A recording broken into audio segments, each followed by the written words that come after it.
Hello, today's daily reading comes from the book of Wisdom, chapter 5, and reads as follows. Then the righteous man will stand in great boldness before the face of those who afflicted him, and those who make his labors of no account. When they see him, they will be troubled with terrible fear and will be amazed at the marvel of salvation. They will speak among themselves, repenting, and for distress of spirit they will groan. This was he whom we used to hold in derision, as a parable of reproach. We fools considered his life madness, and his end without honor. How was he counted among sons of God? How was his lot amongst saints? Truly we went astray from the way of truth. The light of righteousness didn't shine for us. The sun didn't rise for us. We took our fill of the paths of lawlessness and destruction. We traveled through trackless deserts, but we didn't know the Lord's way. What did our arrogance profit us? What good have riches and boasting brought us?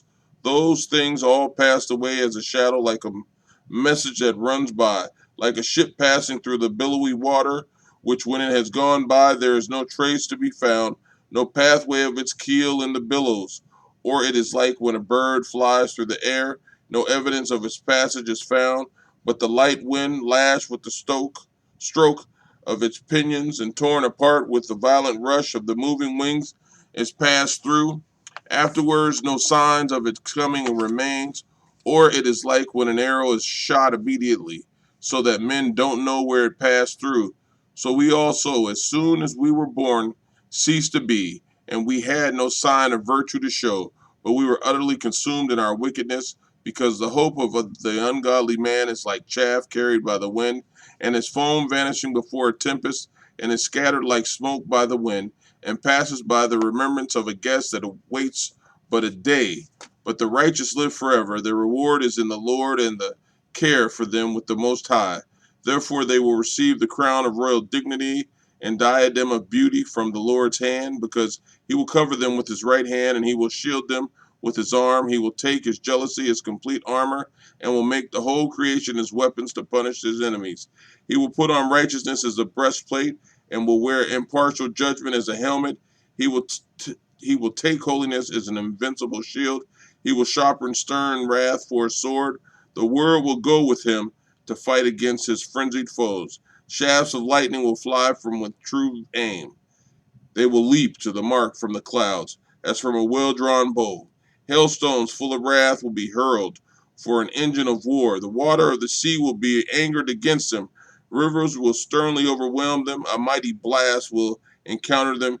It will winnow them away like a tempest. So lawlessness will make all the land desolate. Their evil doing will overturn the thrones of princesses. Hear therefore, you kings, and understand. Learn, you judges of the ends of the earth. Give ear, you rulers who have dominion over many people, and make your boast in multitudes of nations, because your dominion was given to you from the Lord, and your sovereignty might the Most High. He will search out your works and will inquire about your plans, because being officers of his kingdom, you didn't judge rightly, nor did you keep law, nor did you walk according to God's counsel. He will come upon the awfully and swiftly, because a stern judgment comes on those who are in high places. For the man of low estate may be pardoned in mercy, but mighty men will be mightily tested. For the sovereign Lord of all will not be impressed with anyone, neither will he show deference to greatness, because it is he who made both small and great, and cares about them all. But the scrutiny that comes upon the powerful is strict. Therefore my words are to you, O princes, that you may learn wisdom and not fall away. For those who have kept the things that are holy in holiness will be made holy.